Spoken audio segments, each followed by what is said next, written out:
Hello. Hello sir, ನಮಸ್ಕಾರ. ಹೇಳಿ sir. ನಮಸ್ಕಾರ ಹೇಳಿ.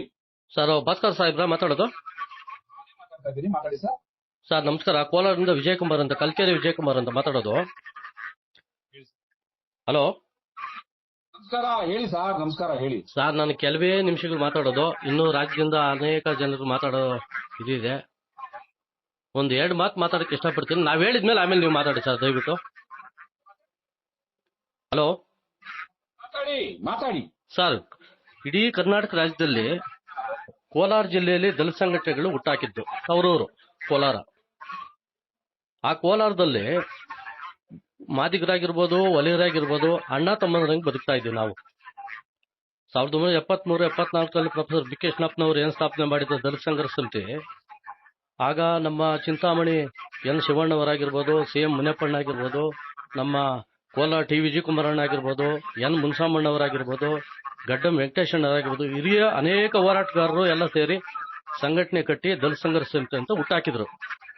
ಆವಾಗ ಯಾವುದು ಜಾತಿ ಇಲ್ಲ, ವಲಯರು ಮಾದಿಗರು ಎಲ್ಲಾ ಸೇರಿ, ಎಲ್ಲಾ ಜನಾಂಗಗಳು ಸೇರಿ ಒಂದು ಸಂಘಟನೆ ಹುಟ್ಟಾಕಿ ಬೆಳೆಸಿದ್ರು. ಇವಾಗ ಯಾವ್ದು ಸರ್ ಇದು?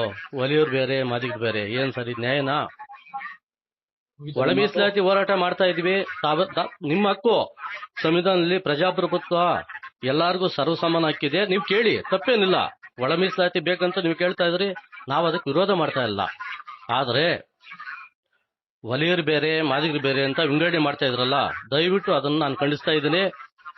ನೀವು ಏನು ಹೋರಾಟ ಮಾಡ್ತಾ ಇದ್ರೆ ಮಾಡಿ ಸರ್, ಸರ್ಕಾರಕ್ಕೆ ಬಿಟ್ಟಿದ್ದು ವಿಚಾರ ಅದು. ಸರ್ಕಾರ ಏನು ಕ್ರಮ ತಗೊಳುತ್ತೆ ಅದಕ್ಕೆ ನಾವು ಬದ್ಧವಾಗಿರ್ತೀವಿ. ವಲಯರಾಗಿರ್ಬೋದು, ಮಾದಿಗರಾಗಿರ್ಬೋದು, ಎರಡೂ ಜನಾಂಗಗಳು ಅಥವಾ ಸ್ಪರ್ಶ ಜಾತಿಗಳು, ಟಚಬಲ್ಸ್ ಏನಿದಾರೋ ಎಲ್ಲಾರು, ಏನಿವತ್ತು 154 ಜಾತಿಗಳಿದಾವೋ ಆ ಜಾತಿಗಳೆಲ್ಲನೂ ಸರ್ಕಾರ ಏನ್ ಕ್ರಮ ತಗೊಳುತ್ತೋ ಅದಕ್ಕೆ ನಾವು ಬದ್ಧವಾಗಿರ್ತೀವಿ.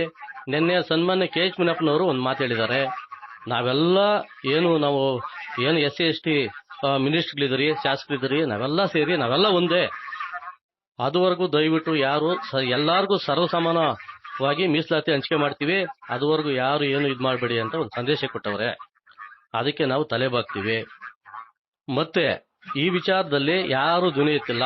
ತಾವು ಏನ್ ಸರ್ ಬರೀ ವಲಯರ್ನೇ ಹಿಡಿದ್ಬಿಟ್ಟಿದ್ರಲ್ಲ ಸರ್. ಆ ಸ್ವಾಮೀಜಿ ಗೌರವನ ಬೇಡ ಹೋಗ್ಲಿ. ಪರಮ ಪೂಜ್ಯ ಸ್ವಾಮೀಜಿಗಳು ಮಾದಾರ ಚೆನ್ನಯ್ಯ ಸ್ವಾಮೀಜಿಗಳು ನಾವು ತಲೆ ಬಾಗ್ತೀವಿ. ನಮ್ಮ ಸ್ವಾಮೀಜಿಗಳು, ಜ್ಞಾನಪ್ರಕಾಶ್ ಸ್ವಾಮೀಜಿಗಳು ನಮ್ಮ ಸ್ವಾಮೀಜಿಗಳು, ಇನ್ನೂ ಅನೇಕ ಎಷ್ಟು ಜನ ಸ್ವಾಮೀಜಿಗಳವರು ಎಲ್ಲರಿಗೂ ನಾವು ಪ್ರಾಮಾಣಿಕವಾಗಿ ತಲೆ ಬಾಗ್ತೀವಿ. ನೀವು ಏಕವಚನದಲ್ಲಿ ಮಾತಾಡ್ತಿರಲ್ಲ, ಇದು ಎಷ್ಟು ಮಟ್ಟಿಗೆ ಸರಿ ಸರ್? ಈಗ ಮಾತಾಡ್ಲಾ? ಹೇಳಿ ಸರ್, ಹೇಳಿ ಹೇಳಿ ನೀವು ಸುಮ್ಮನೆ ಇರ್ಬೇಕು. ಹೇಳಿ ಸರ್. ನಾವೆಲ್ಲ ಅಣ್ಣ ತಮ್ಮಂದ್ರ ತರ ಇದ್ವಿ, ಈಗ ಯಾಕೆ ಈ ಭೇದ ಅಂತ ಕೇಳ್ತಾ ಇದ್ದೀರಾ? ಹೌದು ಸರ್. ಹಂಚ್ಕೊಂತೀನಪ್ಪ ಸವಲತ್ತನ ಅಂತ ಕೇಳೋದೇ ಅಪರಾಧ ಆದ್ರೆ ಆ ಅಣ್ಣ ತಮ್ಮ ತನಕ್ಕೆ ಬೆಲೆ ಎಲ್ಲಿರ್ತದೆ ಅನ್ನೋದು ನನ್ನ ಮೊದಲನೇ ಪ್ರಶ್ನೆ.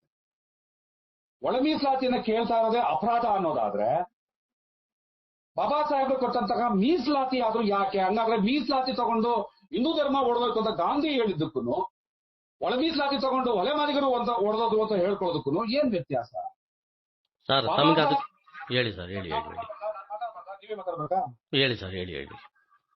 ಬಾಬಾ ಸಾಹೇಬ್ ಅಂಬೇಡ್ಕರ್ ಅವರು ಮೀಸಲಾತಿಯನ್ನ ಕೇಳಿದಾಗ, ದಲಿತರಿಗೆ ಪ್ರತ್ಯೇಕ ಚುನಾಯಿಕೆಗಳನ್ನ ಕೇಳಿದಾಗ, ದಲಿತರಿಗೆ ಸ್ವಾಭಿಮಾನದ ಬದುಕನ್ನ ಕೇಳಿದಾಗ ಗಾಂಧೀಜಿ ಹೇಳ್ತಾರೆ, ನಾವೆಲ್ಲ ಹಿಂದೂಗಳು ಒಂದೇ, ನಾವೆಲ್ಲ ಅಣ್ಣ ತಮ್ಮಂದ್ರು, ಒಂದೇ ತಾಯಿ ಮಕ್ಕಳು, ನಮ್ಮಲ್ಲಿ ಭೇದ ಯಾಕೆ?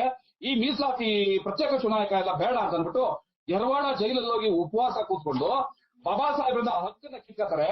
ಬಾಬಾ ಸಾಹೇಬ್ ಅಂಬೇಡ್ಕರ್ ಅವತ್ತು ಹೇಳ್ತಾರೆ, ಕಣ್ಣಲ್ಲಿ ನೀರ್ ಹಾಕೊಂಡು ಮಾತಾಡ್ತಾರೆ, ನನ್ನ ಜನರ ಉದ್ಧಾರಕ್ಕೋಸ್ಕರ ನಾನು ಇಂಗ್ಲೆಂಡ್ ಅಲ್ಲಿ ಹೋರಾಟ ಮಾಡಿ ಒಂದು ಹಣ್ಣನ್ನ ತಂದಿದ್ದೆ. ಗಾಂಧೀಜಿ ಅದನ್ನ ಕಿತ್ಕೊಂಡ್ಬಿಟ್ಟು ರಸ ಎಲ್ಲ ಹಿಂಡ್ಕೊಂಡ್ಬಿಟ್ಟು ಆ ಸಿಪ್ಪೆನ ನನ್ನ ಮುಖದ ಮೇಲೆ ಬಿಸಾಕಿದ್ದಾರೆ ಅಂತ ಬಹಳ ದುಃಖದಿಂದ ಕಣ್ಣೀರ್ ಹಾಕೊಂಡು ಮಾತಾಡ್ತಾರೆ. ಆಯ್ತಲ್ಲ? ಇವತ್ತು ಮಾದಿಗರು ಒಳ ಮೀಸಲಾತಿ 35 ವರ್ಷಗಳಿಂದ ಕೇಳ್ಕೊಂಡು ಬಂದಿರುವಂತ ಒಳ ಮೀಸಲಾತಿನ ಕೇಳೋದೇ ಅಪರಾಧ. ಅದನ್ನ ಕೇಳಿದ ತಕ್ಷಣ ಒಳ ಮಾದಿಗರು ಕಿತ್ತೋಗ್ತಾರೆ, ಒಡೆದೋಗ್ತಾರೆ ಅಂತಂದ್ರೆ ಗಾಂಧಿ ವಾದಕ್ಕೂ ನಿಮ್ಮ ವಾದಕ್ಕೂ ಏನ್ ವ್ಯತ್ಯಾಸ ಅಂತ ಪ್ರಶ್ನೆ ಮಾಡಿ ಸರ್. ನಮ್ಮ ವಾದ ಅಲ್ಲ, ಆಕ್ಚುಲಿ ಹೇಳ್ಬೇಕಂದ್ರೆ ಏನಿವತ್ತು ನಾವು ಎಷ್ಟು ಜನಗಳಿದೀವಿ, 154 ಏನ್ ನಾವು ಉಪಜಾತಿಗಳಿದೀವಿ, ಅದು ಒಂದಾಗ್ಬಿಟ್ರೆ ಇವರು ಸರ್ ರಾಜಕೀಯ ಬೆಳೆ ಬೆಳ್ಕೊಳಕ್ ಆಗಲ್ವಲ್ಲ. ನಮ್ಮನ್ನ ಬೇರೆ ಮಾಡಿ ಡಿವೈಡ್ ಮಾಡಿ ಅವ್ರ ರಾಜಕೀಯ ಬೆಳೆ ಬೆಳೆಸ್ಕೊಳಕ್ಕೆ ಈ ಸರ್ಕಾರಗಳು ಮುಂದಾಗ್ತಾ ಇದೆ. ಕಾಂಗ್ರೆಸ್ ಆಗ್ಬೋದು, ಬಿಜೆಪಿ ಆಗ್ಬೋದು, JDS ಆಗ್ಬೋದು, ಎಲ್ಲರಿಗೂ ನಾವು ಒಂದೇ ಮಾತು, ಯಾರ ಸರ್ಕಾರ ಪರವಾಗಿ ನಾವು ಮಾತಾಡ್ತಾ ಇಲ್ಲ. ಇವರು ನಾವೇನ್ ಸರ್, ನಾವು ವಲಯ ಮಾದಿಗರಾಗಿರ್ಬೋದು, ಟಚಬಲ್ಸ್ ಆಗಿರ್ಬೋದು, ಅನ್ಟಚಬಲ್ಸ್ ಆಗಿರ್ಬೋದು, ಏನ್ ನಾವು ಜಾತಿಗಳಿದಿರುವ ಇವತ್ತು ನಮ್ಮನ್ನ ಒಡೆದಾಡಿ ಆಳುವ ನೀತಿ ಇವತ್ತು ಸರ್ಕಾರಗಳು ಮಾಡ್ತಾ ಇದೆ. ಇದನ್ನ ನೀವ್ ಯಾಕೆ ಎಚ್ಚೆತ್ಕೊಳ್ತಾ ಇಲ್ಲ? ಒಂದು ಕೇಳ್ಕೊಳ್ಳಿ, ನಾನ್ ಬಡ್ಕೋಬೇಕು, ನೀವು ಹೇಳಿ ಸರ್. ಹೇಳಿದ್ರಿ ಪೂರ್ತಿ ಕೇಳಿಸ್ಕೊಳ್ಳಿ. ಅಂದ್ರೆ ನನ್ನ ಪ್ರಶ್ನೆಗಳಿದ ತಕ್ಷಣ ನಿಮ್ಗೆ ಉತ್ತರಗಳಿರಲ್ಲ, ಸೆಂಟರ್ ಮಾತಾಡ್ತೀರಾ. ಖಂಡಿತ ಕೇಳಿಸ್ಕೊಳ್ಳಿ, ಹೇಳಿ ಸರ್. ಮೊದಲನೇ ಸಾರಿ ನಾನು ಹೇಳಿದೆ, ಗಾಂಧಿವಾದಕ್ಕೂ ನಿಮ್ಮ ವಾದಕ್ಕೂ ಏನ್ ವ್ಯತ್ಯಾಸ, ನಾವು ಹೊರಗೋಗ್ತೀವಿ ಅನ್ನೋದ್ರಲ್ಲಿ. ಅಪ್ಪನ ಪಾಲನ್ನ ಮಕ್ಕಳು 4 ಜನ ಇರ್ತಾರೆ, ಹಂಚ್ಕೊಬಿಟ್ರೆ ಅವ್ರ ಅಣ್ಣ ತಮ್ಮನ ಸಂಬಂಧ ಹಾಳಾಗೋಗ್ಬಿಡ್ತದ? ಹಂಚ್ಕ ತಿನ್ಬಾರ್ದು ಹಂಗಾದ್ರೆ? ಒಬ್ಬನ ಯಾವನ ತಗೊಂಡ್ರೆ ಅದನ್ನೇ ಬಿಟ್ಬಿಡ್ಬೇಕಾ? ಇದು ನನ್ನ ಮೊದಲನೇ ಪ್ರಶ್ನೆ, ಇದ್ರ ಪಕ್ಕದಲ್ಲಿ ಇಡಿ. ಎರಡನೇದು, ನೀವು ಸ್ವಾಮೀಜಿಗಳಿಗೆ ಗೌರವ ಕೊಡದೆ ಮಾತಾಡ್ತಿದ್ದೀರಿ. ನಾನು ಇಲ್ಲಿವರೆಗೂ ಕೂಡ ಸ್ವಾಮೀಜಿಗಳ ಬಗ್ಗೆ ಪೂಜ್ಯ ಜ್ಞಾನಪ್ರಕಾಶ ಸ್ವಾಮೀಜಿಗಳೇ ಅಂತ ಮಾತಾಡ್ತೀನಿ ಹೊರತು ಇನ್ನೊಂದು ಪದದಲ್ಲಿ ನಾನು ಅವ್ರನ್ನ ಕರೆಯಲ್ಲ. ಸುಮ್ಮನೆ ಇಲ್ಲದೆ ಸುಳ್ಳುಗಳನ್ನ ಆರೋಪಿಸೋದು ಬೇಡ ಸರ್. ನಾನು ಲೈವಲ್ಲಿ ಇವಾಗ ನೋಡ್ತಾ ಇದ್ದೆ, ಲೈವಲ್ಲಿ ನೋಡ್ಬಿಟ್ಟೆ ನಾನು ಫೋನ್ ಮಾಡಿದ್ದು. ಯಾವುದೇ ಜನಾಂಗದ ಸರ್, ಈಗ ನಮ್ಮ ದಲಿತರಲ್ಲ, ಯಾವುದೇ ಸರ್ವ ಜನಾಂಗದ